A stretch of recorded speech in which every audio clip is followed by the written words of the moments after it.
I'm Verminion Snaptrap, Dirty Rat, and leader of the Diabolical Order of Mayhem! Never heard of you.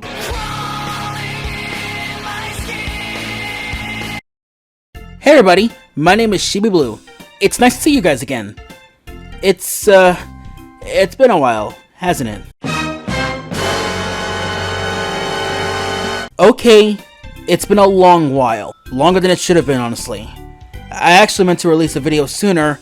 Like, way sooner. Like, back in September sooner.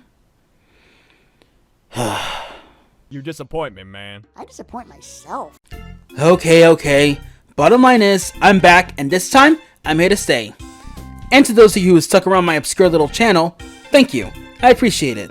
And speaking of obscure, does anyone remember Rumble? Rumble? The Paramount original? The movie with Kaiju BoJack Horseman? Yep, I figured that one would work. If you don't remember this movie, then don't worry, you're not the only one. Back in 2021, only two things were known about this movie. That it had kaijus wrestling each other, and that BoJack Horseman himself, Will Arnett, was playing the lead role. Unfortunately, that wasn't enough to save this movie. But I guess that does sort of beg the question. Did this movie underperform at the box office because of its own performance? Or was it another victim of poor advertisement? Or was it both? Well, we're going to talk about that before we get into the review, so stay with me, okay?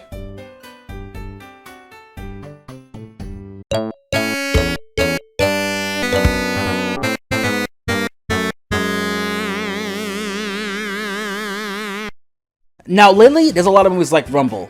Movies that come out of obscure animation companies and thus go under the radar.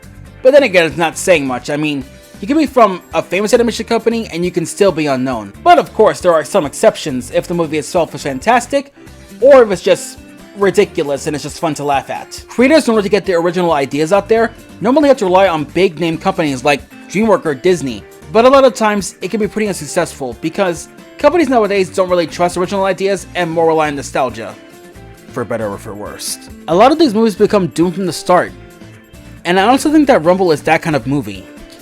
Now, I'm not saying Rumble is an outstanding movie. Honestly, in terms of quality, it's pretty standard. It's basically Rocky. For kids. But it's definitely not a bad movie either. Admittedly, I am pretty biased as someone who grew up with the Godzilla movies. And the games. And the toys too. I was basically a kaiju kid growing up. And when I saw the trailers for this movie, I was already in a mindset of, hey, Godzilla vs. Kong looks cool, but I wonder how this will turn out. And if you give it a chance like I did, then who knows? You might just enjoy it too. For now, let's get ready to rumble with Rumble.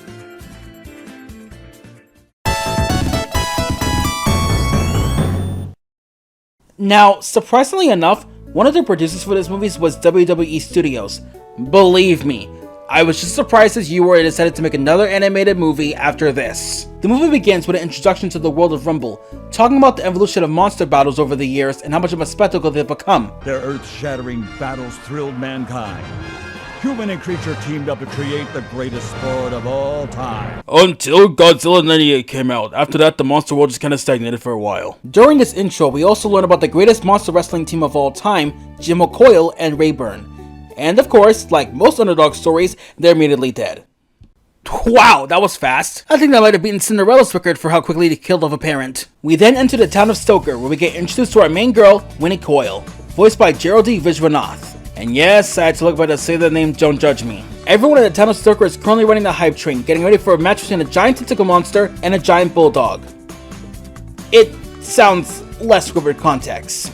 Now, one of the biggest criticisms about this movie is that Winnie is a typical girl power character, and I wholeheartedly disagree with that. For one thing, Winnie actually has personality. Winnie is not only passionate about her love for monster wrestling, but she also takes great pride in being Jimbo Coyle's daughter. And it's this idolization that pushes her forward throughout the entire movie.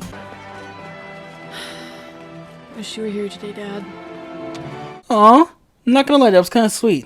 Going on 3 weeks now.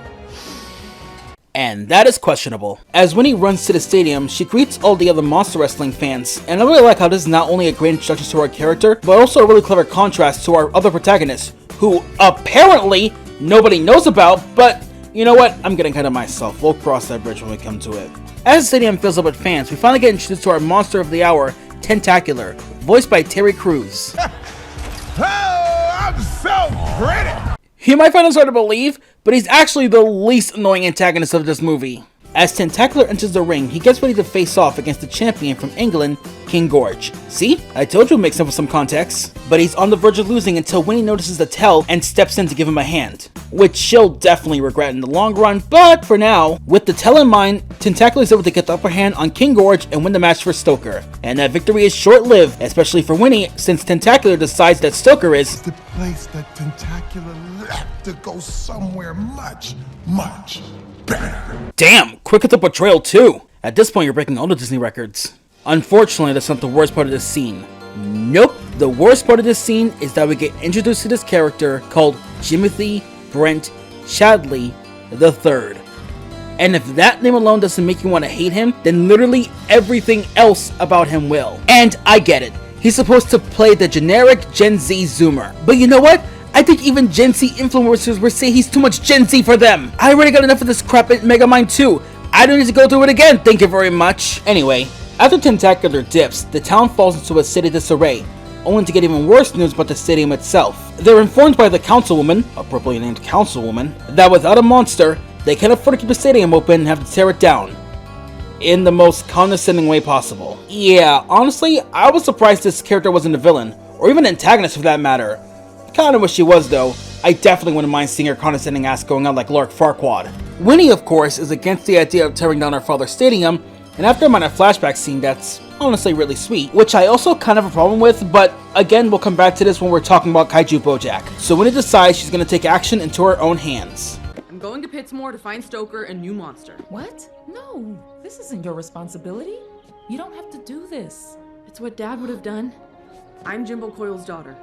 How can I do anything less? Well, as your mother, I see no other reason why you, my only daughter, shouldn't go alone into an abandoned town filled with giant monsters. Have fun, sweetie! Winnie arrives in the town of Pittsmore, having little to no success finding a monster until she spots a familiar face. Or, I guess more like a familiar ass. You asked for it.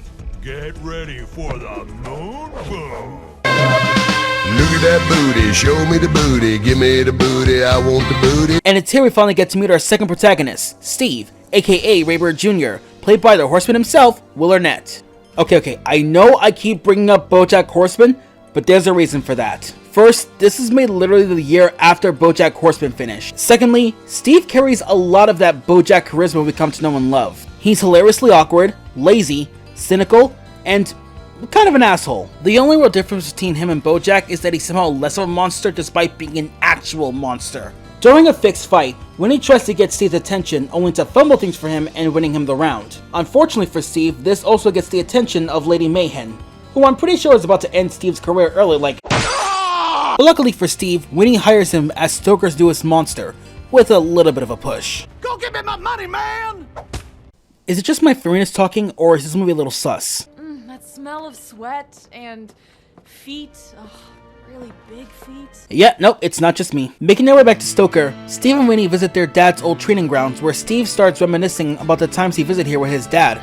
Okay, to go back to what I was saying before, while I like the flashback scenes for what they are, particularly in Winnie's case, I can't say the same for Steve. I'm not gonna lie, I do kind of feel like they leaned a little too much towards Winnie's character rather than balancing out both our protagonists. I do kind of wish they went a little more in depth with Steve's feelings of not being able to live up to his father's name, because it unfortunately doesn't go any deeper than this. All I'm saying is that it would have been nice if we got a scene showing the straw that broke the camel's back, and why Steve ran away from Stoker in the first place. Oh yeah, I forgot to mention, Steve used to live in Stoker, just like Winnie. Please remember this for later. Thankfully, the rest of this scene shows off the building conflict between Winnie and Steve, with one feeling like they have to live up to their family's name, while the other wants to discard it completely. Again, this scene works for what it is, but I can't help but feel like it's also a missed opportunity. Like, maybe we got a flashback of when Winnie and Steve were kids and they were friends, so we can see how different it is now for them, because they've changed so much over the years. It also doesn't help that a lot of this dialogue is a bit too on the nose, to say the least. Let's get something straight. I love wrestling. I loved my dad, but I'm not gonna be him. Especially for you. I'm gonna be me. Okay, at this point, you might as well slap this on the screen. Let's get something straight. I love wrestling. I loved my dad, but I'm not gonna be him. Especially for you. I'm gonna be me. So the next day, when he suits up, ready for her first day of training Steve, when her mother stops her to give her some words of encouragement and the keys to her dad's old flying motorcycle. And as Winnie flies through the town of Stoker, I gotta say, I love all the wide-angle camera shots of the scenery. If I haven't seen it before, this movie is really gorgeously animated.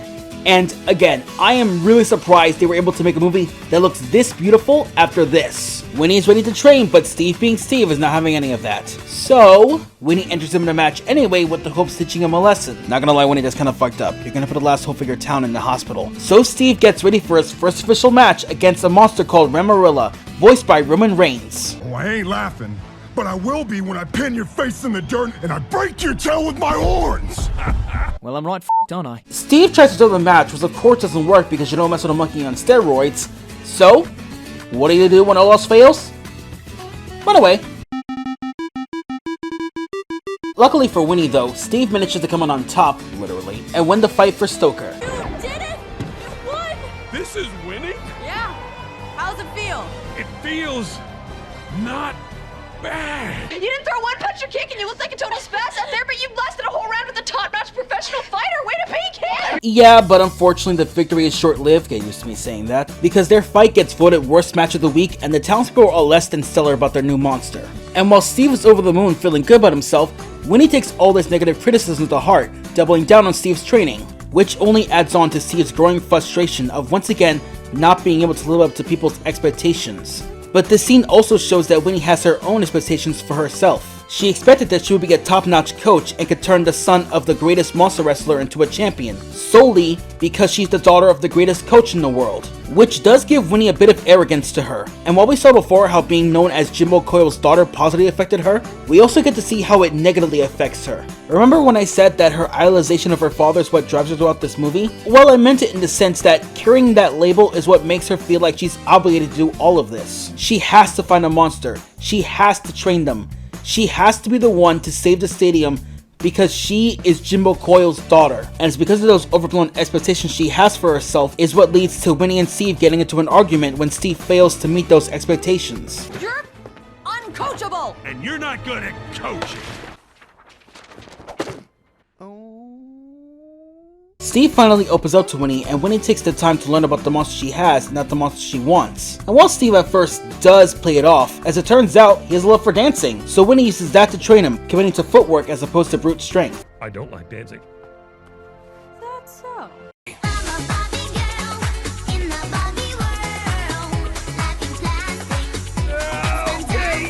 This new strategy marks the beginning of Steve's winning streak, as we then get a montage of Steve working his way up to the top, winning fight after fight, and slowly earning the respect of the people of Stoker, as well as rekindling his friendship with Winnie. But of course, like always, this victory is short-lived, as Terry Crews' monster comes back to the movie to do what he does best: fuck up everything for everyone and work with insufferable humans. They need to rig this place to blow. What? Up.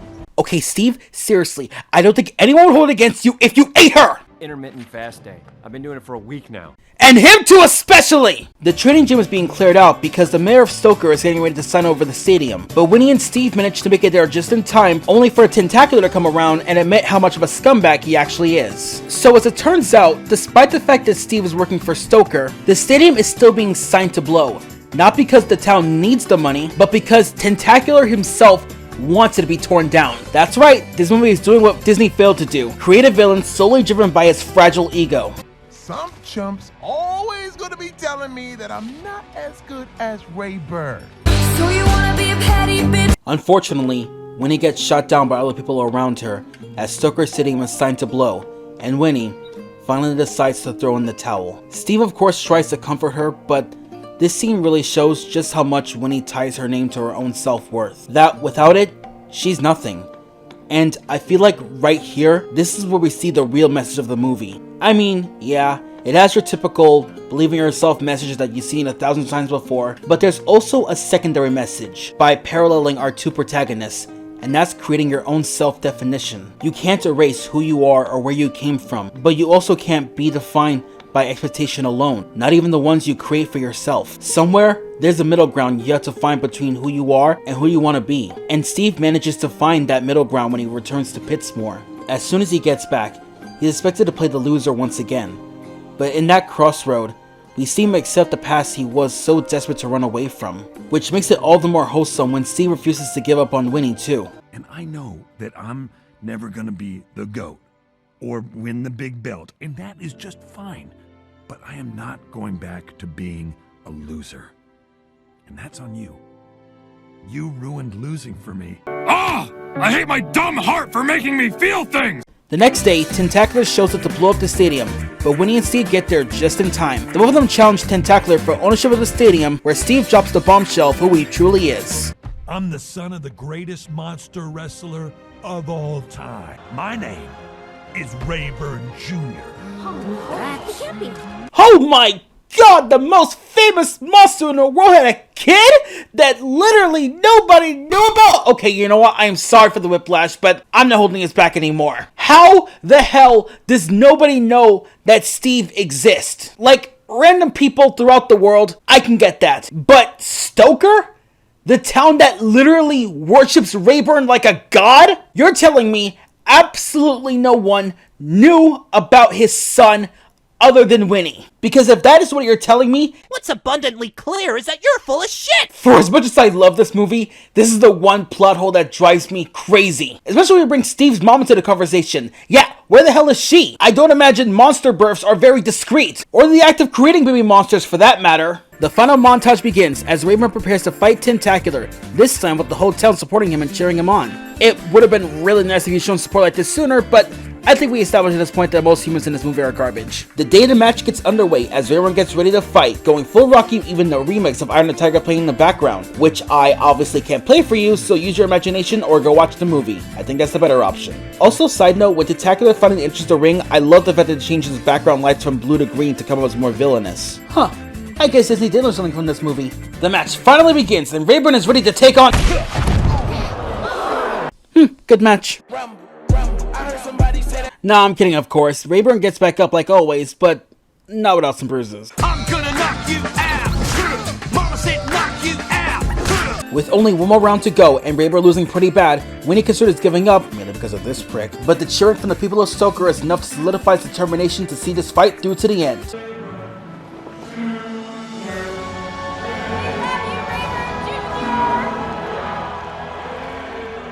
Keep going. Woo! Yeah, baby! That's what I've been waiting for. That's what it's all about. Rayburn finally manages to make a comeback against Tentacular by incorporating both his dancing skills and his wrestling skills into his fighting style, with a little bit of unorthodox strategies. And with one final dance, Rayburn is able to get the upper hand on Tentacular, ending the fight with his signature move. Back it up, back it up, back it up, back it up, back it up, back it up, back it up. Oh, guys, I'm tired. Rayburn wins the match for Stoker, cementing himself as the championship monster. Even though I'm pretty sure it was more about saving the stadium than it was about taking the title, but hey, let's hear it for our champion! You just pulled off the greatest upset in the history of monster wrestling. How do you feel? I feel like we're probably not gonna get a sequel. And that was Rumble, a pretty standard kids film, but you know what? It was still pretty good. I know this is your typical underdog story, but like I said before, even if it's a concept that I've seen already, I can still enjoy it as long as there's something new and creative with the concept itself. And for me at least, Rumble does that. It's a shame that so little people saw this movie, because you can tell WWE Studios wasn't half-assing this one. Unlike their previous attempts at introducing kids to the world of wrestling, you can really feel the passion behind this one. Not only because the animation itself is gorgeous to look at, and the world they made fairly interesting, but also because this is the first animated movie they made that didn't rely on any existing IPs. This was an original idea that honestly deserves more credit. I'm honestly hoping this review gets out there, so more people talk about this movie. Unfortunately, I don't believe we're gonna get a sequel anytime soon to this, but hey, you never know. If these movies can get a sequel, then anything's possible. Thank you all so much for watching. If you like what you saw, please give me a thumbs up and subscribe, it really helps me out. I'm sorry a new video took so long to come out. Honestly, I had to re-upload this video for copyright reasons, but I'm back, I'm here to stay, and if you stick around too, I really appreciate it. Until then, this is Shibi Blue, bowing out.